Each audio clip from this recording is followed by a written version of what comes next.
दिखाई तो देता है सत्य, लेकिन वह क्षणभंगुर है। उस सब चीज को माया कहा जाए।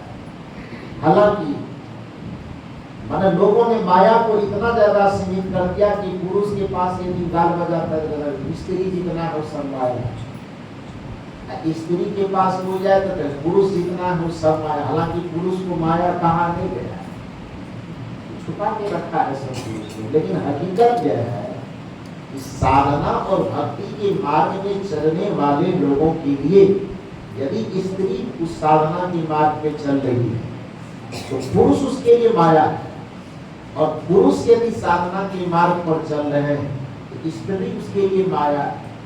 इस रहस्य को न समझ पाने के कारण जो विद्यालय महाविद्यालय में लेखन का कार्य करते साहित्यकार लोग संत महात्माओं का थोड़ा सा मूल्यांकन, गलत मूल्यांकन करते। कबीर साहब जो एक महान संत है, उन संतों के व्याख्यान में, उन संतों के विचारों में भी जब नारी का मूल्यांकन किया जाता है तो कबीर साहब जैसे संत को नारी का विरोधी कहा जाता है। हम लोग जब यूनिवर्सिटी में पढ़ने गए तो हम लोगों को यही पढ़ा है कि कबीर साहब नारी विरोधी। तो जब पहली बार हम ये बात सुने तो मेरा माथा और रोना गया, ये क्या कर रहा है कि कबीर नारी विरोधी।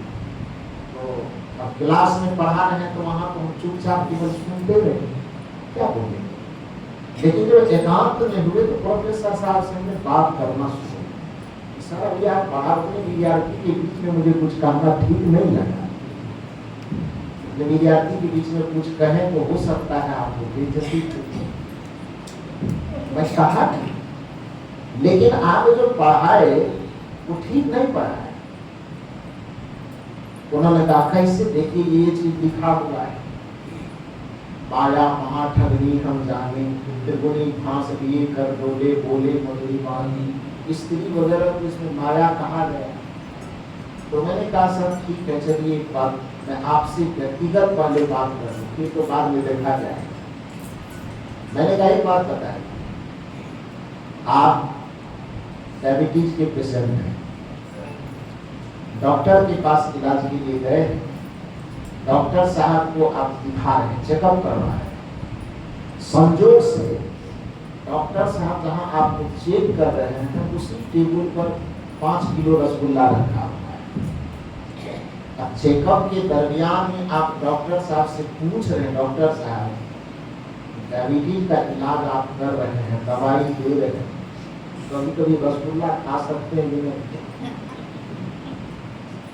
आपके डायबिटीज का लेवल इतना बढ़ा हुआ है कि डॉक्टर कह रहे हैं कि खाइए, देखो मत कीजिए, तो पाप लगेगा।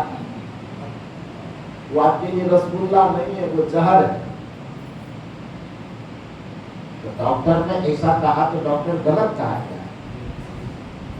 डॉक्टर ने उस डायबिटीज पेशेंट को बताया कि ये रसगुल्ला जहर है, तो क्या डॉक्टर ने उस रसगुल्ला को जहर बताया? रोगी के लिए बात समझ रहे हैं? रसगुल्ला जहर नहीं है, वस्तुतः रोगी के लिए वो रसगुल्ला जहर है। रोग उसका इतना बढ़ा हुआ है, उस रोगी को समझाया जा रहा है कि आप रसगुल्ला का नाम भी मत लीजिए, क्योंकि आपके लिए वो क्या है, जहर है। कोई ब्लड प्रेशर का पेशेंट डॉक्टर के पास जाए और अपने रोग का वो इलाज करवावे, उसी समय डॉक्टर से पूछे कि डॉक्टर साहब पुआ खा सकते हैं, पराठा भी छान करके खा सकते हैं, तो डॉक्टर क्या कहेगा? तेल और घी जो है वो आपके लिए क्या है, जहर है। तो क्या डॉक्टर ने घोषणा कर दिया कि धरती पे जितना तेल और घी है वो जहर है? वो क्या कहा? डॉक्टर ने उस रोगी के संदर्भ में कहा कि चूंकि आपके पास तो डायबिटीज का रोग है तो आपके लिए रसगुल्ला जहर है, आपके अंदर यदि ब्लड प्रेशर का रोग है तब आपके लिए घी और तेल क्या है, जहर है। वस्तुतः घी और तेल जहर नहीं है, वस्तुतः तेल, ये रसगुल्ला, चीनी, मिठाई को जहर नहीं, रोगी के संदर्भ में वो जहर है। उसी प्रकार से कबीर साहब के सामने जब कोई व्यक्ति, चूंकि कबीर साहब घर में कमरे में बैठ करके कोई बात को लिखते कहते नहीं,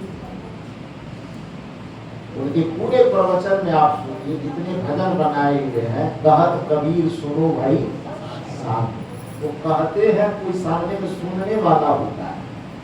कमरे में बैठ करके कॉपी कलम से अपनी बात को कहीं नहीं कहे। रास्ते चल रहे हैं, चौराहे पे कोई मिल गया, 10 को 5 को कोई मिल गया, कोई प्रश्न किया और कबीर साहब उसका जवाब देते हैं, उसी में उनका पद बन जाता है। और सब चीज कहते कहते अंत में कहते हैं कहत कबीर सुनो भाई। तो ये वार्तालाप जो हो रही है वो कहने और सुनने में हो, लिखने में नहीं हो रही है। लिखी हुई बात नहीं एकांत कमरे में लिखी जाती, कहने और सुनने की बात एकांत में नहीं होती। यदि मुझे कोई बात लिखना होगा तब हम अपने कमरे में लिखेंगे क्या? अभी लिखने का दबाव मेरे ऊपर इतना आ गया है कि कुछ तो कम नहीं है। अब हमको लगता है PhD वगैरह लगा दी, सही में आदमी को पढ़ जाते। 12 तारीख तक 5 है, 7 दिन का इतना व्यस्त कार्यक्रम है कि 12 बजे रात में भी सोना मुझे मुश्किल हो रहा है। 5 जगह पर सेमिनार है, इधर कार्यक्रम भी सब जगह लगा हुआ, उधर यूनिवर्सिटी जाना, इधर गया जाओ, उधर मधेपुरा जाओ, उधर फलाना जाओ, उधर चिलाना जाओ। अभी समझ में नहीं आता है कि इधर मंच को देखने कि उधर यूनिवर्सिटी को देखने, तो हम ये करें वो करें। तो खैर लिखने में भी इधर तनाव, इधर बोलने में भी तनाव, सोना थोड़ा कम हो रहा है। हमारे आनंद जी बोलते हैं हमको, गुरु जी आप उबराते चले जा रहे हैं। हम फिर उबरा नहीं रहे, तो शरीर का नस नस ढीला हो रहा है। तो लिखने की बात जब होती है तो एकांत कमरे में होती, लेकिन मुझे जब बात सुनानी हुई तब कमरे में सुना रहे हैं या हॉल में सुना रहे हैं, तो कोई सामने बैठा है अपनी बात कही जाए। तो कबीर साहब के किसी भी पद में लेखन की चर्चा नहीं है, कहन और सुनन की चर्चा। कहत कबीर सुनो भाई साहब। तो सीधी सी बात है कि जब भी कबीर साहब कोई बात कहे होंगे तो सामने से कोई प्रश्न आया होगा तब तो उसका उत्तर दिए होंगे। प्रश्न करने वाला, यदि नारी के संबंध में माया महाठगनी हो जानी कबीर साहब ने कहा, तो निश्चित है जैसे रोगी ने डॉक्टर से प्रश्न किया कि डायबिटीज में ये हम खा सकते हैं कि नहीं, तब डॉक्टर ने उत्तर दिया कि डायबिटीज के पेशेंट के लिए रसगुल्ला क्या है? जहर है। रसगुल्ला जहर नहीं है, रोगी के संदर्भ में रसगुल्ला जहर है। तेल मसाला भी जहर नहीं है, रोगी के संदर्भ में वो जहर है। उसी प्रकार से कबीर साहब ने संपूर्ण स्त्री जाति को कामिनी, संपूर्ण स्त्री जाति को माया नहीं कहा। जो कबीर साहब को नारी विरोधी सिद्ध करने में लगे हुए हैं, वो कान खोल करके बढ़िया से सुने। संपूर्ण स्त्री जाति को कबीर साहब को माता कह करके पुकारते, बहन कह करके पुकारते, भाई का पुरुष को भाई कह करके पुकारते हैं, दादा कह करके पुकारते हैं, बाप कह करके पुकारते हैं, गुरु कह करके पुकारते हैं। तो वो संपूर्ण मनुष्य को गौरव प्रदान करने वाले जितने आदर सूचक वाक्य हैं, उस आदर के साथ वो चाहे वो स्त्री हो चाहे पुरुष हो, सबको याद करें। कबीर साहब की साखी है, जेते औरत मर्द उपाने सो सब रूप तुम्हारा, कबीर पोंगरा अल्लाह राम का सो गुरु पीर हमारा। जितने औरत और मर्द हैं सब एक समान है, कोई न छोटा है न कोई बड़ा है, न उसमें कोई ऊंच है न कोई नीच है, सब समान है। तो इतनी समानता की दृष्टि से देखने वाले एक आदमी की बड़ाई करेगा और दूसरे को माया कर देगा। वस्तुतः माया कहा तो सवाल होता है क्यों का, क्यों कहने के पीछे यही उत्तर होना चाहिए कि कोई साधक जो वैरागी है, जो सन्यासी है, सन्यास के मार्ग में चलने वाले हैं, साधना के मार्ग में चलने वाले, भक्ति के मार्ग में चलने वाले कोई व्यक्ति जब गया, और कबीर साहब को जो संत है, गुरु है, तो गुरु से उन्होंने प्रश्न किया कि मैं भी साधु बन गया, मैं भी सन्यासी बन गया, मैं भी वैराग्य के मार्ग पर चल रहा, मैं भी आध्यात्मिक साधना के मार्ग पर चल रहा, हे गुरुदेव मुझे किन किन चीजों से बच करके चलना चाहिए, ये उपाय बताइए। तो अब कबीर साहब ने क्या बताया, आप लोग समझाइए। मैंने उस प्रोफेसर साहब से पूछा कि आप यह बताइए कि डॉक्टर ने रोगी को कहा कि चीनी मत खाना, वो तुम्हारे लिए जहर है, आपने उसके मुंह से कहलवाया कि वो संपूर्ण चीनी को जहर कर दे। जैसे डॉक्टर ने संपूर्ण चीनी और मिठाई को जहर नहीं कहा, जैसे डॉक्टर ने संपूर्ण तेल और घी इत्यादि को जहर नहीं कहा, रोगी के संदर्भ में कहा, उसी तरह से कबीर साहब ने जहां पर माया महाठगनी हम जाने, स्त्रियों के लिए माया शब्द का प्रयोग किया, तो वो संपूर्ण स्त्री जाति को माया नहीं कह रहे, बल्कि कोई पुरुष यदि साधना और भक्ति के मार्ग में चल रहा है, और वह पुरुष यदि गुरु के पास जाएगा कि गुरुदेव हम भक्ति के मार्ग में चल रहे हैं, हमारा चित्त और हमारा मन भटके नहीं, ऐसा कोई रास्ता बताइए, किन किन चीजों से हमें बच करके चलना चाहिए, वो उपाय बताइए। तो किसी पुरुष को कोई गुरु क्या समझाए, क्या समझाए? आप माँ बाप को छोड़ दीजिए, गुरु आप माता पिता है ना, आपको एक लड़का भी हो एक लड़की बेटा दे, यदि आपका बेटा विद्यालय पढ़ने जाएगा, भागलपुर में रह करके, पटना में रह करके पढ़ने जाएगा, तो आप अपने बेटे को क्या समझाएं? पढ़ाई पर ध्यान लगाना, फोन से बच करके रहना, कोई लड़की तड़की के चक्कर में मत पड़ना, समझाएगा? बेटा होगा तो उसको समझाएंगे। और उसी जगह पर कोई बेटी है, आप वह पटना पढ़ने के लिए जा रहे हैं, बेटी को क्या समझाए? बेटी को क्या समझाए? प्रत्येक माँ बाप का ये दायित्व है, ये कॉमन बात है, इसमें कोई हंसने घबराने वाली छिपाने वाली नहीं। वो बेटी है तो बेटी को क्या समझाए? बेटी को ये समझाएंगे कि देखो पढ़ाई में ध्यान लगाना, मोबाइल थोड़ा कम देखना, इधर उधर घूमना फिरना थोड़ा कम करना, लड़का लोगों के चक्कर में नहीं, ये समझाएंगे कि नहीं समझाएंगे? यानी बेटी है तो उसको समझाएंगे कि किसी लड़के के चक्कर में मत पड़ना, लड़का है तो उसको क्या समझाएंगे? लड़की के चक्कर में मत पड़ना। दोनों को समझा रहे हैं, क्योंकि लड़की के चित्त को भटकाने में लड़का सहायक हो जाए, भटका दे। लड़का के चित्त को कौन भटका देगा? लड़की। इस दोनों में एक दूसरे के चित्त को दोनों भटका रहा था। लड़की के लिए लड़का माया हो गया क्योंकि चित्त को भटका रहा है, लड़का के लिए लड़की माया हो गया क्योंकि उसके चित्त को वो भटका रहा है। तो वस्तुतः एक ही उसमें माया थोड़े हुआ, इसके लिए वो माया हो गया, उसके लिए वो माया हो गया, हुआ कि नहीं हुआ? अब इस जगह पर क्या कहेगा कि माँ बाप लड़के और लड़की को इस तरह से समझा रहा है, लड़के को समझा रहा है कि लड़कियों से बच के रहना, तो माँ बाप क्या लड़की का विरोधी हो गया? यदि माँ बाप अपने लड़की को समझा रहा है कि पढ़ने जा रहे तो पढ़ाई पर ध्यान देना, इधर उधर लड़का प्रकार के चक्कर में मत पड़ना, तो क्या वो माँ बाप जो है वो लड़के सबका विरोधी हो गया? कैसे विरोधी?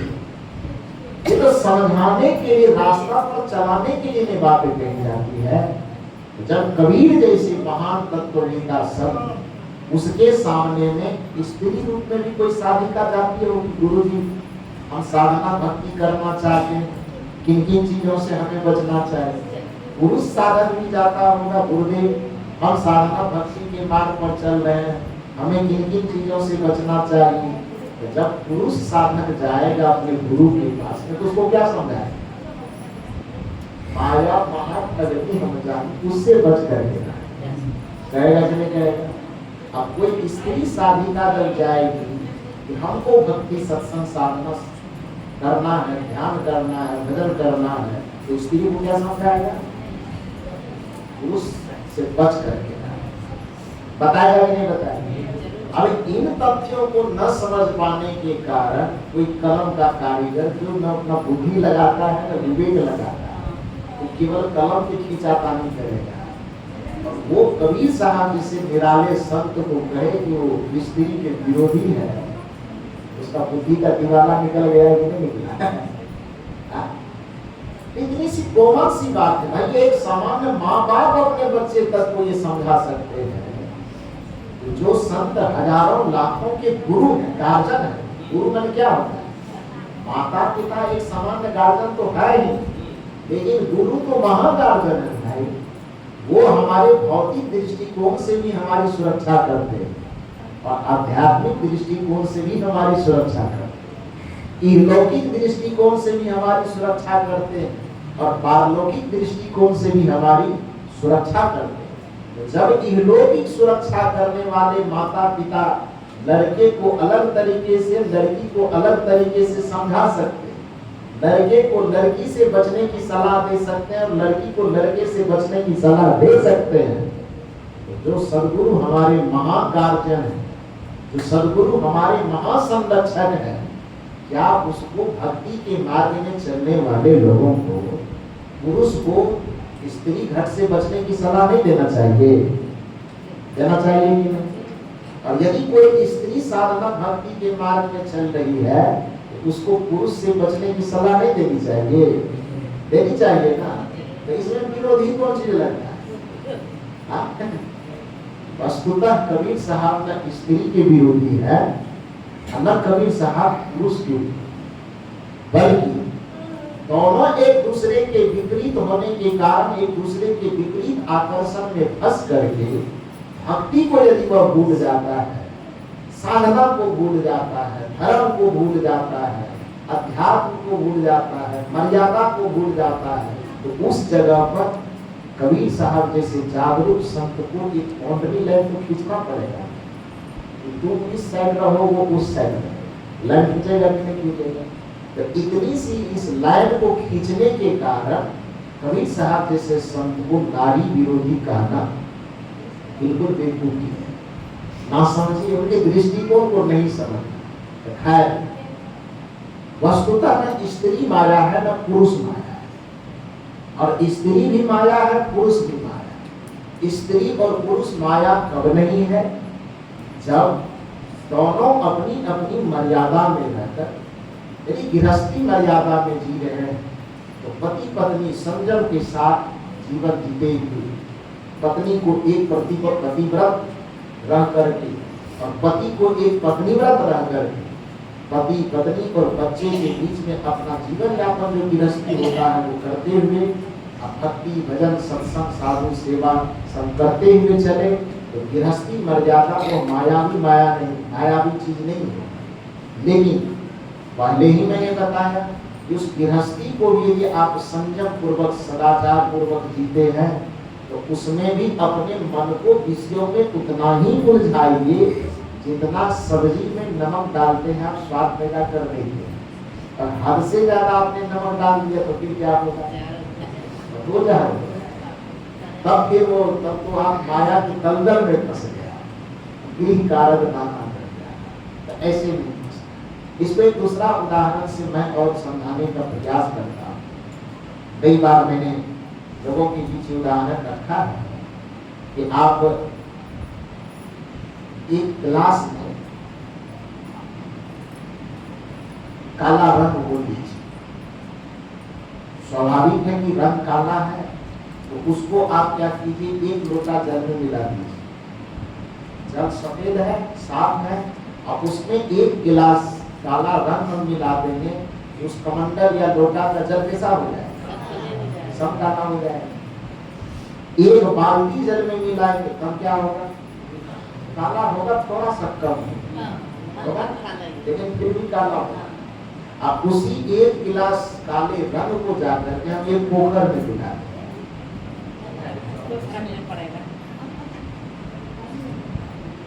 एक गिलास यदि रंग कम लग रहा है तो एक बाल्टी रंग लेंगे और गंगा जी में जाकर मिला देंगे, कोई फर्क पड़ेगा?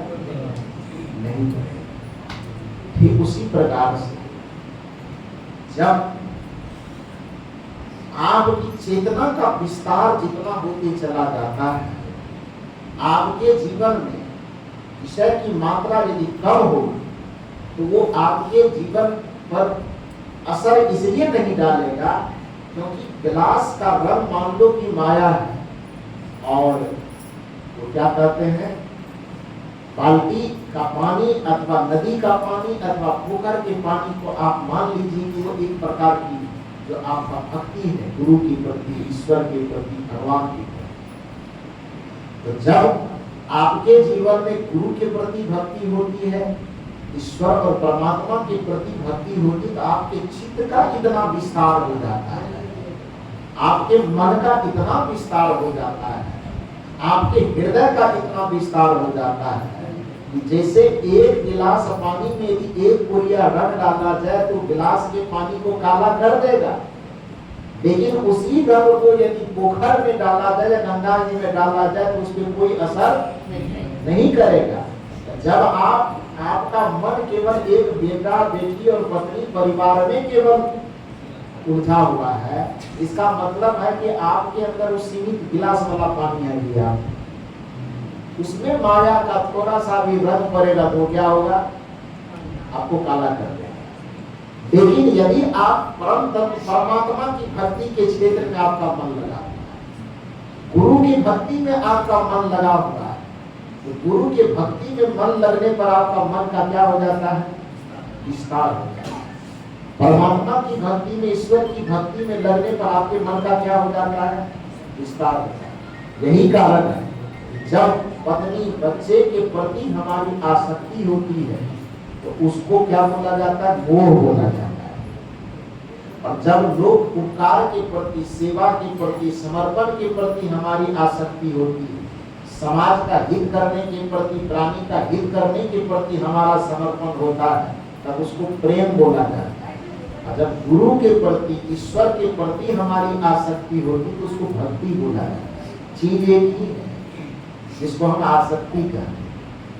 आसक्ति तीन जगह पढ़ने से उसका नाम अलग हो, पत्नी, बाल बच्चे या घर परिवार में यदि हमारी आसक्ति है तो घर और परिवार की आसक्ति को मोह कहा जाता है।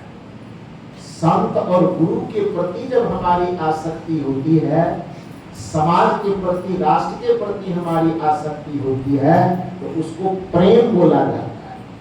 सदगुरु के प्रति हमारी भक्ति और परमात्मा के प्रति हमारी जब आसक्ति होती है तो उसको क्या बोला जाता है, भक्ति बोला जाता है। आसक्ति तो तीनों हुआ, लेकिन तीनों आसक्ति होने के बावजूद तीनों का नाम अलग अलग क्यों हुआ? अलग इसलिए हुआ कि आसक्ति जो माया है, उस आसक्ति को मोह इसलिए कहा जाएगा क्योंकि वो सीमित दायरे में, एक तो पति, एक तो पत्नी, एक तो सास, एक तो ससुर, एक तो बच्चा, एक तो पोता, एक तो पोती, एक तो नाती, दो चार 10 20 25 लोगों में हमारी आसक्ति, हमारी चेतना उलझ कर दी है। तो सीमित दायरे में जब हमारी चेतना बंध जाती है तो चेतना की उस बंधी हुई अवस्था को हम मोह कहते हैं। ध्यान से समझिए कोई मेरी बात। जब कुछ सीमित लोगों में हमारी आसक्ति होती है तो उस आसक्ति की अवस्था को क्या कहते हैं हम, मोह कहते हैं। उसी मोह का दूसरा नाम माया है। लेकिन वही चित्त का जब विस्तार होता है, जैसे गांधी जी ने पूरे राष्ट्र के लिए सोचना शुरू किया, हम 5 आदमी के लिए सोचते तो मोही कहलाते। भगत सिंह ने पूरे राष्ट्र के लिए सोचा, उसको तब तो महामोही कहना चाहिए, लेकिन उसको मोही नहीं कहेंगे, उसको हम लोग राष्ट्र भक्त कहते हैं ना। जब यदि हम 5 बच्चे के लिए सोचे तो मोही है, भगत सिंह ने पूरे देश के बच्चों के लिए सोचा तब तो महामोही होगा ना, लेकिन उसको महामोही कहेंगे। सुभाष चंद्र बोस को मोदी कहेंगे कि भक्त कहेंगे? राष्ट्रभक्त कहेंगे। गांधी जी को मोदी कहेंगे कि राष्ट्रभक्त कहेंगे? राष्ट्रभक्त कहेंगे। झांसी की रानी को मोदी कहेंगे कि राष्ट्रभक्त कहेंगे? राष्ट्रभक्त कहेंगे। क्यों? क्योंकि आसक्ति तो थो उल्टी उनको भी, लेकिन वह आसक्ति सीमित दायरे में नहीं, वह आसक्ति पूरे देश के लोगों में। वो लड़ाई लड़ रहे थे तो अपने जमीन के आड़ के लिए लड़ाई नहीं लड़ रहे, वो लड़ाई लड़ रहे थे अपने देश के लिए लड़ रहे। तो जब हम खेत की आड़ के लिए लड़ते हैं तब हम मोही हो जाते हैं, और जब हम पूरे देश के लिए लड़ते हैं तब हम यहाँ पे क्या हो जाते हैं? राष्ट्र प्रेमी हो जाते हैं। लड़ाई दोनों जगह है, लेकिन एक लड़ाई हमको मोही बना देता है और एक लड़ाई हमको भक्त बना देता है, प्रेमी बना देता है। समझ गए ना? तो जब आपकी आसक्ति सीमित दायरे में होती है तब इसका मतलब आप मोहग्रस्त हैं, मायाग्रस्त हैं। और जब आपकी आसक्ति पूरे देश